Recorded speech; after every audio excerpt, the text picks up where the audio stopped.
Now, 5 years ago, the Bank of England cut interest rates to 0.5% in response to the sudden and severe global financial crisis. Good for people with mortgages, not so great for savers. Well, the recession caused by that crisis now seems to be behind us, or moving behind us anyway, but ultra-low interest rates are still here. The Bank of England doesn't appear to want to change it anytime soon. The other major effort to prevent a depression was quantitative easing. Remember, we all had a primer in what that means, printing money to buy up government debt. That's been put on hold as well. So is a return to normal levels of interest rates overdue? Where are you on this, Alistair Burt? It takes time. I think what we've seen in the past few years in the United Kingdom, an economic plan set out by the Chancellor, which has been very tough, has some time to go in order to meet all its objectives, but is evidently working. I thought the Prime Minister was particularly strong today during Prime Minister's question time on employment issues. A couple of questions were raised by members on the other side. He had the statistics of what had changed for the better in areas of the United Kingdom. But this is a result of a long-term economic plan which requires interest rates to be very carefully controlled and not to run away. So I think, as always, the markets decide, but we're in a place where we need to continue to be careful, and I think we look at what has been working and go very carefully with that. Just before we hear from the others, George Parker, who was with us for Prime Minister's questions, was making the point that when and if there is a change, it will have big political implications for all parties. Well, if only because when the cost of borrowing goes up, then the cost of mortgages go up, the cost of your credit card goes up, you end up with less money to spend than you had before. Low interest rates are obviously encouraging to investors if they want to borrow money to spend on the economy, to build plant, employ workers and all the rest of it. But no one imagines that this level of interest rates can go on indefinitely. At the moment, savers are catching it in the neck, while giving more money to the rest of us in our pockets as a result of low borrowing is working for the economy. That goes the argument. But we've seen the Bank of England governor back away from earlier measures of how to open up. Not quite open up the tap, but release the level of interest rates to a higher level. It was about jobs initially, now it's about income, now it's about growth more generally. But the general expectation, as we were hearing earlier on among those forecasters and commentators, is sometime around spring of next year we'll be talking about a rise in interest rates. And that'll be about the time something else happening around spring of next year, isn't election. Yeah.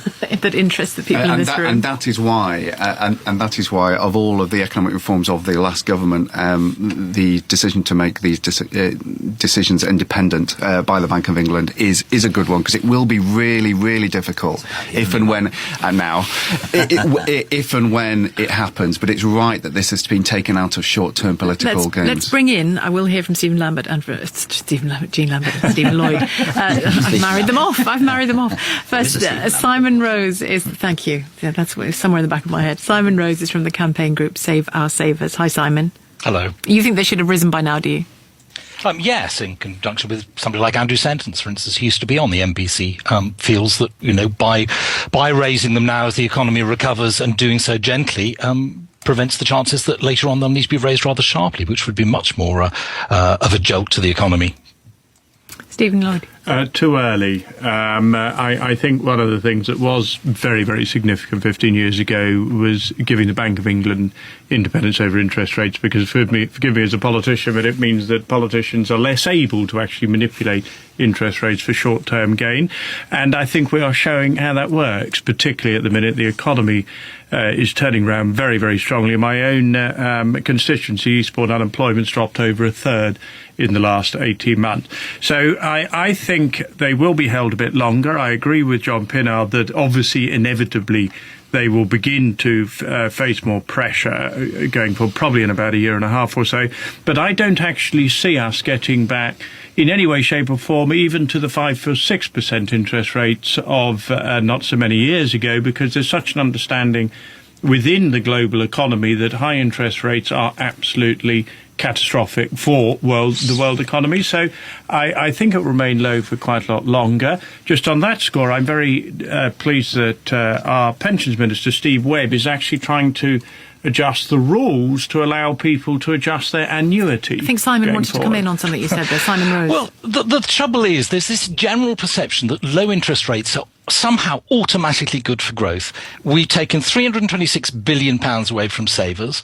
The consultancy group McKinsey reckoned that the net loss even after you take mortgages into account, to UK households, they have lost £110 billion of spending power in the last 5 years. How is that supposed to help an economy that is 2/3 dependent upon consumer spending?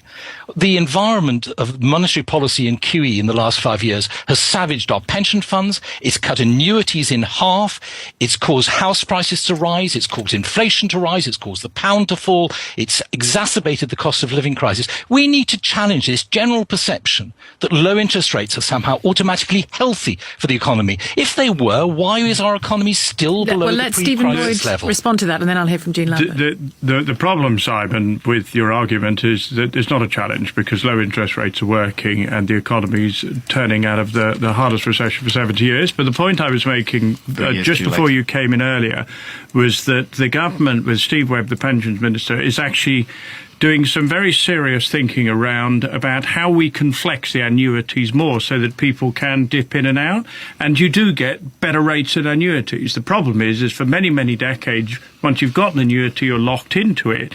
The coalition government under Steve Webb are actually trying to find ways to flex that more so that savers can benefit, and I think that, I'm sure you'll agree, that's a pretty intelligent way forward. Response to that, Simon? Yes, I certainly approve of trying to improve the annuities market. My main argument would be that the last 5 years, monetary policy has essentially taken money away from the middle class and gone to the wealthiest people, and it's exacerbated wealth inequality in our society. And I think it needs to be discussed a great deal more rather than a simplistic idea that somehow low interest rates good, high interest rates bad. Jean Lambert. Well, I'd certainly agree with the point about the way in which our economy, indeed, the differences between rich and poor is actually growing. But I think one of the other things that there's a big question is that while we've had low interest rates, what exactly have we been investing in? What have we actually been trying to do so that as we move forward from the crisis, what exactly will have changed within that?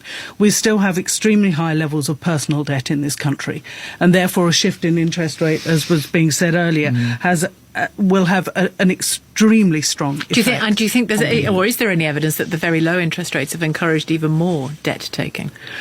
I think that not so much in that. I think part of what has happened has also been using the sort of house purchase as a way to get the economy moving again has certainly, I think, had an impact on potential future levels of personal debt. Alistair Burt, you wanted to come in? Yeah, I just wanted to say, while we're in the world of glib statements, a straightforward point of view being put forward that the money is transferred to the wealthy is just not borne out by statistics, whereas taxation has meant that those wealthier have paid more under this government than in the past, and there's some indication to suggest that in terms of wealth economy, which has been growing strongly under successive governments because of all sorts of changes, actually there's been some changes to that. So I don't think Simon can really get away quite with that glib statement because he does have a bit of a vested interest here. John Woodcock, but we have got to deal with debt levels, and the government debt has exploded over the last 4 years. Personal debt is very, very high. But you mentioned quantitative easing at the beginning. Now, the country and other countries as well, but the UK economy has got a long-term challenge to be able to unwind this, which means really, really difficult decisions for us to be able to do what actually Ed Miliband talked about, and he was sort of a bit derided for what at the time for what talking about changing the economy so that we value producers and changing the kind of economy we have. But that is the only way actually that we put the UK economy on a firmer footing for years and decades ahead. Let me allow Simon Rose from the campaign group Save Our Savers for a final word on this. Well, perhaps just one thing that maybe your guests would not disagree with. It's clear that we need more investment to get sustained growth in this country. The problem is we consume almost everything we produce. The only way you can get investment as an economic truism is by saving, because it is savings that provide investment. And I do remember 5 years ago, at the same time as interest rates came down, Mr. Cameron, Mr. Osborne saying that incentivising debt and undermining savings was economically illiterate and incredibly stupid. And I still wait to see them finally realising that they were right. We have to leave it there. John Woodcock's leaning in, desperate to say more, but we want to talk about sugar as well, and we have weather news and sport as well. Thank you to Simon Rose from the campaign group Save Our Savers. We'll hear more.